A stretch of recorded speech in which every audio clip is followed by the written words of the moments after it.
And now let's all invite Johnnie Terry. Johnnie Terry is a professor of LGBT studies, philosophy, and humanities. He chairs the Sierra College Spectrum Committee and is faculty advisor for the Rainbow Alliance. Johnnie Terry.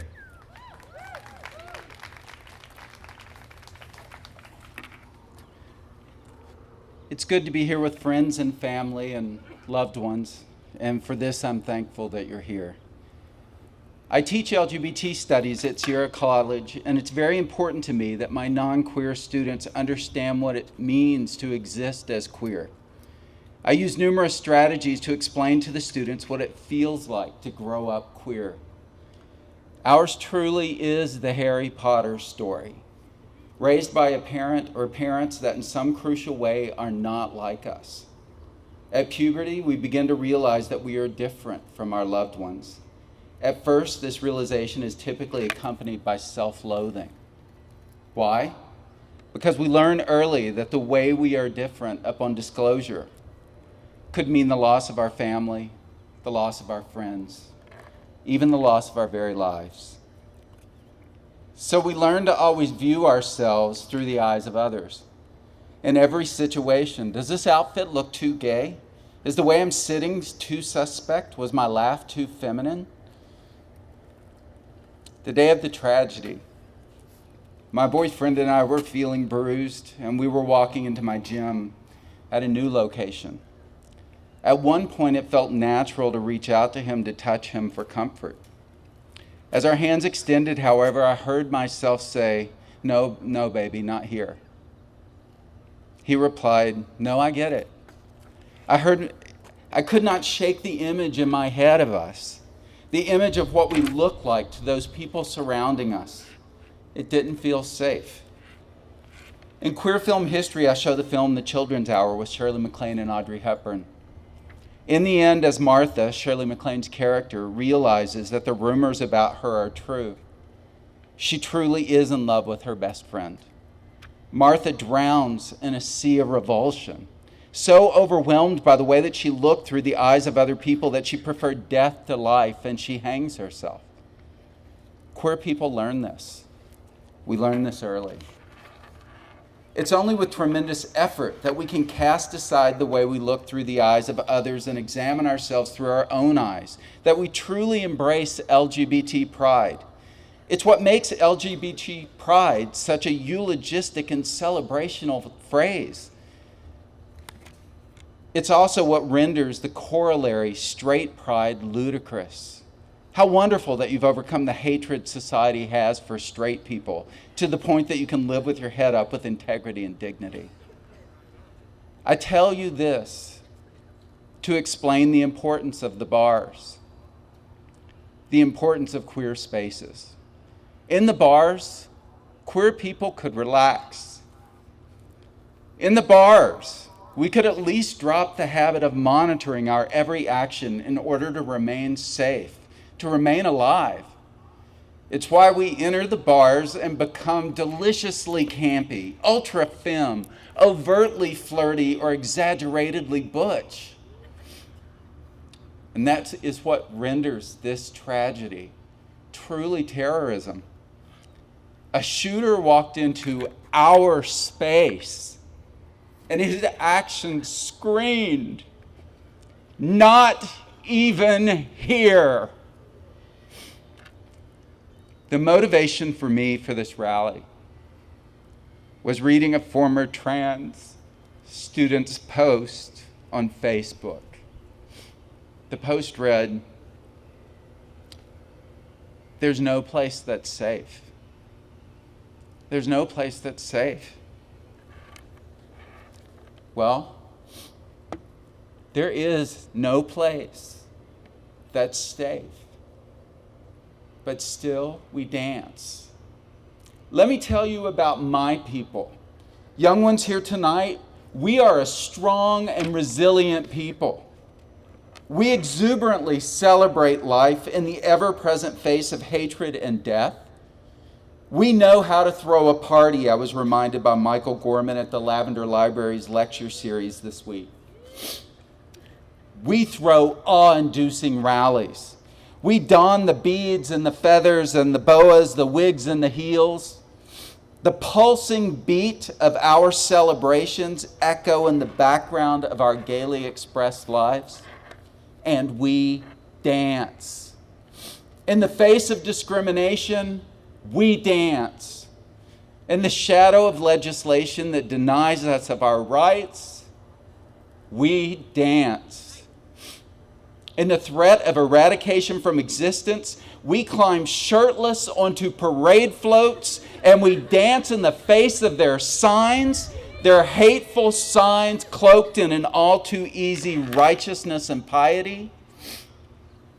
We danced our way through Anita Bryant. We danced our way through the Briggs Initiative.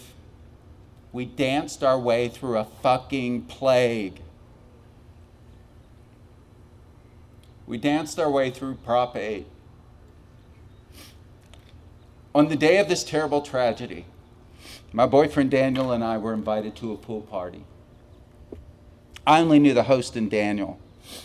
Upon entering the pool area, I realized this was a bear party. It was my first bear party.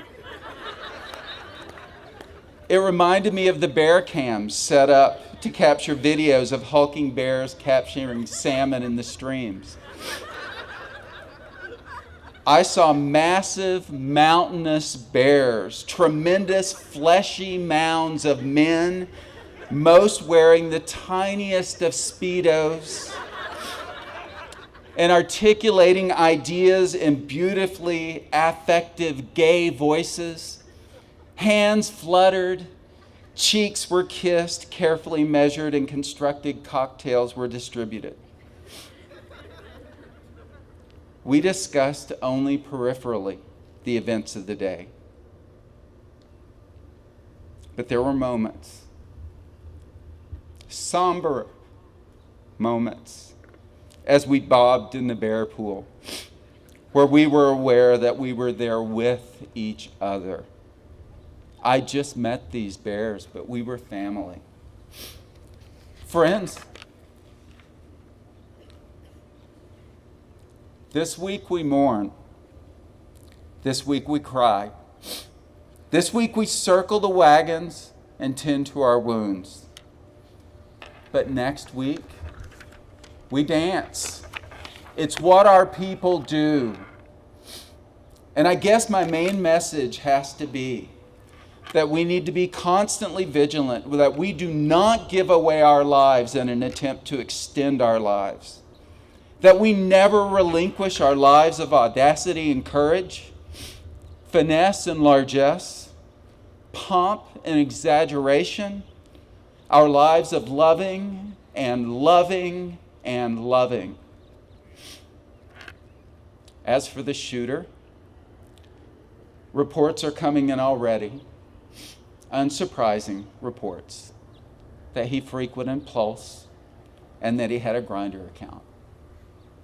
In short, the reports are alluding that the shooter may have himself been gay. I don't know what kind of storm swirled in his head. I can't imagine that a healthy mind could have authored some tragedy like this. I don't know in whose eyes he was imprisoned. I don't know how he saw himself. I'm just filled with such sadness, overwhelming sadness. He too could have danced. He will never, ever know the splendor of Hogwarts, the loyalty and kinship of Gryffindor, the comfort of belonging to others, or the healing power of bear soup. My friends, I wish you all a steaming hot tub of bear soup.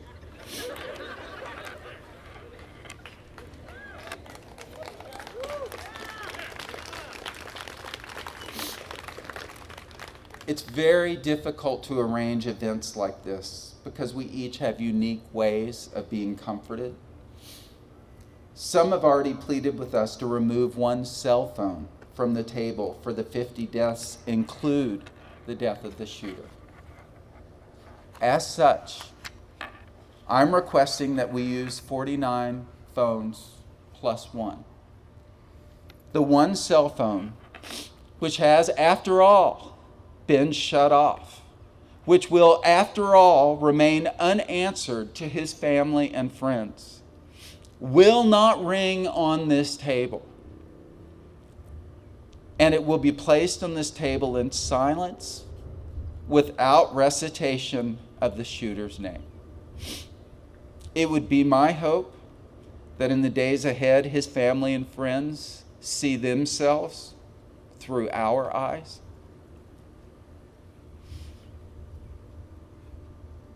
And find compassion for themselves. The final phone placed on the table has been shut off. It will never ring. At this time, I'd like to invite Devin to come up with the cards. I'd like the individuals who are placing a phone on the table to switch those phones on and turn them up. I realize right now that we can't do this with 25 cell phones without some of them ringing before we're ready. That's okay. Recognize it for what it is, a call that won't be answered. The individuals will come forward one by one. The order doesn't matter. They will turn to face their allies in this crowd and hold up the phone. And they're going to read to you the two names of the individuals who have fallen at Pulse. When all the phones are on the table, I will ask for 5 minutes of silence while friends in the crowd call these cell phones that will never be answered. During this time, please feel free to hug and comfort one another as you refrain from speaking.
Okay.